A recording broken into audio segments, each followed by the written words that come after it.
This is a brief class on scientific management. It's only got a few slides, as you'll see from the bottom right hand section of the slide in front of you.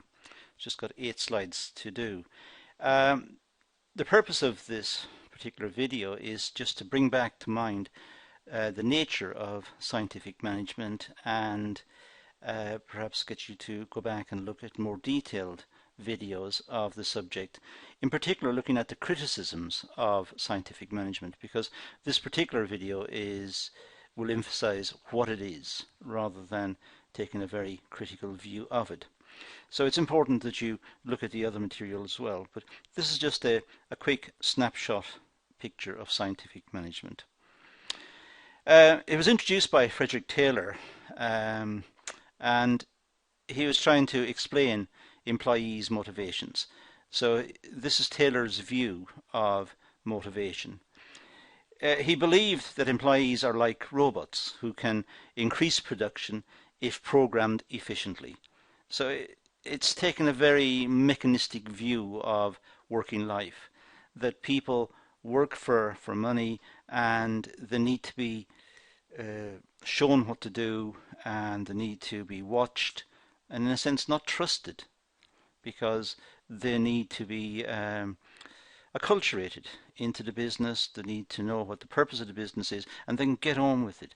Just need to do the work and be watched. So there was no need to have additional facilities such as other motivators, perhaps the opportunity for advancement or promotion or recognition. Or none of these motivators were required, according to Taylor. It was just simply watching the workers to make sure that they got on with the job. The basic mechanisms of the approach was through the application of scientific measurements to increase productivity and increase and effective management of employees. So Taylor would try to measure the work. We would try to find out how long does a particular task, how long is needed to perform a particular task, and then allocate times and understand how many the worker should produce in a day, and that was the target, and the worker should achieve that. And if the worker doesn't achieve it, then the worker is underperforming and management could be involved. So it was a question of measuring and setting norms for the workers and getting the workers to achieve according to what the measurements predicted. And hence the idea of scientific management. It was, as far as possible, measuring. Of course, this ignores occupations where it's difficult to measure. It's difficult to measure the output of a teacher or of a nurse or of a doctor. You could say doctors could be measured by the number of patients who live, but a patient living in pain. So maybe it's the number of patients who live without pain, and so on. So it's difficult to measure output of certain occupations, difficult to measure the output of the HR department in a company. It's difficult to measure the output of clerical workers, of accountants. It's difficult to measure the output of many sections in society. So this seems to be focused on areas where measurement can be taken, on manufacturing perhaps, where certain processes have to be undertaken. The processes can be timed and measured, and then workers can be controlled in attempting to meet those set objectives. That's the basic idea behind this. Achieving desired production was through the division of labour, task specification and time management. The division of labour means breaking down the work into small sections so that each worker did a small task, but they became very skilled at doing the task, so they should be able to perform it very fast. And the tasks were very specialised, so the workers were able to go through the tasks very quickly. And of course they were measured. The time to take the task, to do the task, was measured, and then management could work out how many of these tasks could be produced in a day or in a week or whatever. Hence, as I said before, the scientific title. He believed that motivation was dependent on monetary rewards. So workers went to work for money. Now, of course, we think in much more elaborate terms. Workers go to work for status.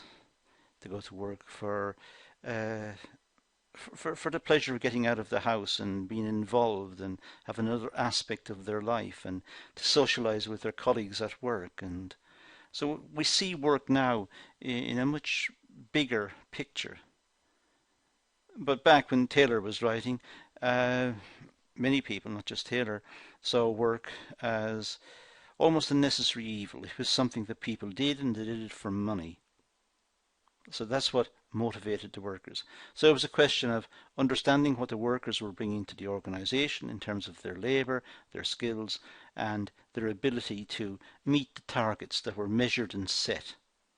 If they met the targets that were measured and set, they were in turn rewarded with money, their wages. But of course, employees are not robots, and they have needs and have feelings, which this management approach does not take into account. So we've now come to the end of this video, and you can see it's a very short video, but it really focuses in on how brutal almost this approach to management was. It was looking at people as almost like parts of the machine. It was as if machines were not that sophisticated. It was difficult to create machines that had the dexterity that the human body has got. So they had people. People were able to reach out and move components around and able to perform tasks that machines would find it difficult to do, or would be very expensive to purchase and maintain. So employees were cheaper and had more dexterity. But of course, people are people, and that's where this theory really does come apart. Go back, please, and look at the other videos on scientific management in the course. Perhaps they're in different modules. Go and fish them out and have a look at them and get a fuller picture of scientific management and do some reading in the area. It's an important concept because sometimes it gets mentioned in the literature still, and it's certainly a benchmark from which a lot of motivation theories have started from and run forward nowadays. But that's all we're going to do in this session, so let's leave it at that and say thank you for watching.